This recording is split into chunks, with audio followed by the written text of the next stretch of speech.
আচ্ছা যা, তুই কইছস দেখে মাফ করে দিলাম।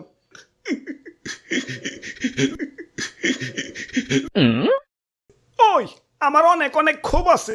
আমার দাম যখন স্বাভাবিক আছিল, মানুষ আমার দাম দেয় নাই। যাতা তরকারির সাথে আমার রানছে।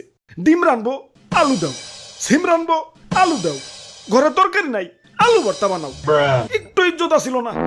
গরুর মাংসের সাথে আমার রানলে তাও নিজের একটু বড় বড় মনে হইতো।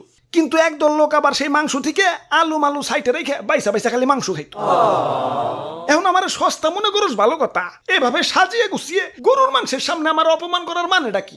আমার কি কোনো আত্মসম্মান বোধ নাই? এখন দাম বাইরা রাজা হইছি, কিন্তু অতীত ভুলা যায় নাই।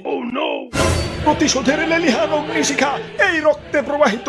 যারা আমার দুঃসময়ে মাংসের তরকারি থেকে বাচ্চা বাচ্চা মারে সরিয়ে রাখছে, আমার অপমান করছে, ওদের আমি কাছে পাইলে ইস কি যে করমু, ওদের আমি শুলে জনাবো।